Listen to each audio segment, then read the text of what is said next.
Okay. So many of the members on the channel have asked that in acute coronary syndromes, namely STEMI and NSTEMI, means ST segment elevation MI or non-ST segment elevation MI, we use different type of antiplatelets. So there are two sets of categories. One is ecosprin and the other one is other set of antiplatelets are your clopidogrel, prasugrel and ticagrelor, 3 antiplatelets. So in which patients we need to use which one? So earlier we had made a ICU shot, which was a shot of 60 seconds on this, and that was also with Dr. Akhilesh Jain. He is a very senior cardiologist, and I would not say friend or colleague. He's a elder brother to me. So we were having this question as a discussion. So I just asked him to give a little bit elaboration on this. So sir, and whenever a patient comes with STEMI or acute coronary syndrome, we load the patient with dual antiplatelet. So one is ecosprin, the other one could be clopidogrel, prasugrel or ticagrelor. So firstly, what is the need for dual antiplatelets and why we use where to use which one? Can you give a small casual in a simplified manner to understand? So the story of dual antiplatelets started with the journey of intervention. So once intervention started, means angioplasty started, and we started putting stents in coronary to open the blockages. Sir, can you a little louder? The background noise is high. To open the blockages.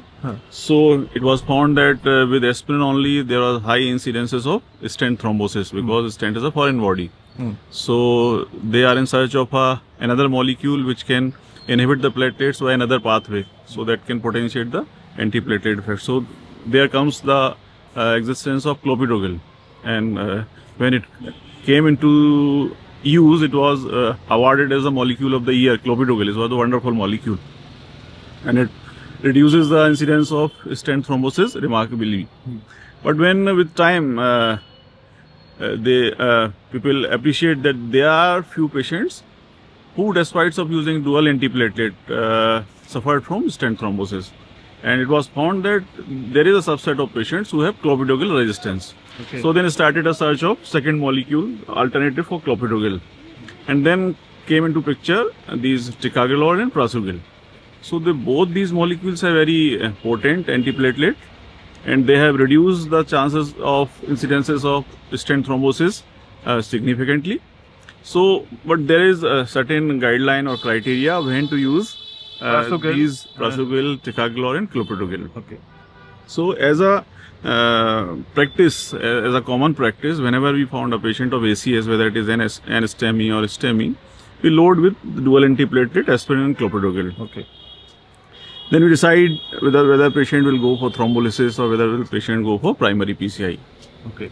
So whenever we are doing a PCI, primary PCI, or for that matter elective PCI or rescue PCI, whatever, then as a second antiplatelet, we prefer to use either ticagrelor or prasugrel. Whenever intervention is planned. Yes, yes. And both these molecules, different people with their different experiences, they use these molecules at least up to 3 months or maybe up to 1 year, and then it can be replaced with clopidogrel as a second antiplatelet, or sometimes after 1 year, if the patient is low risk, patient can be put on single antiplatelet as well, as per guidelines. So just to have a clarification, those patients who have gone under intervention, it means a stent is placed, dual antiplatelet should be continued for 1 year. What sir was saying, that after 3 months you can switch over to another antiplatelet, second antiplatelet. Yes, I mean prasugrel or ticagrelor can be switched to clopidogrel if the risk factors are less. If you think that there is low risk of thrombosis or recurrent event, right? So in between among ticagrelor and prasugrel, what to use? So depending on the cardiologist's preference, both are being used. But there are certain criteria, guidelines which should be followed. Like prasugrel should not be given if the patient's weight is less than 60 kg or age is more than 75 years of age. Okay. Similarly, if there is history of CVA in the past, then prasugrel should not be used, because in this subset of patients there is increased risk of bleeding. So that's why weight less than 60 and age more than 75. Yes, and history of CVA. In this subset, ticagrelor is a compelling indication to use as a second antiplatelet. While Ticagrelor has a peculiar side effect of bronchospasm. So in 10 to 20% of cases which is reported, there is chance of dyspnea or bronchospasm with ticagrelor. So in these subset of patients, we need to switch the antiplatelet. Sometimes we prolong that if the dyspnea is not very significant, and we wait for if there is tolerance develop for dyspnea side effect as they reported in trials. But if it is significant, then we need to switch it to either clopidogrel or prasugrel if there is no contraindication with prasugrel. So means, but prasugrel is only used when there is an intervention plan. Yes. While the third thing is, while ticagrelor can be used in both the cases. If you are not doing angioplasty, means not putting a stent, then also you can use ticagrelor as a second antiplatelet. Second, the plane is going, na? Sorry for the interruption. So ticagrelor can also be used when a stent is not being placed. Like if you think it is high risk STEMI, or the intervention is planned later on, or you are planning for CABG, or there is high thrombus burden. So in such cases also, ticagrelor as a second antiplatelet can be used in place of prasugrel or clopidogrel.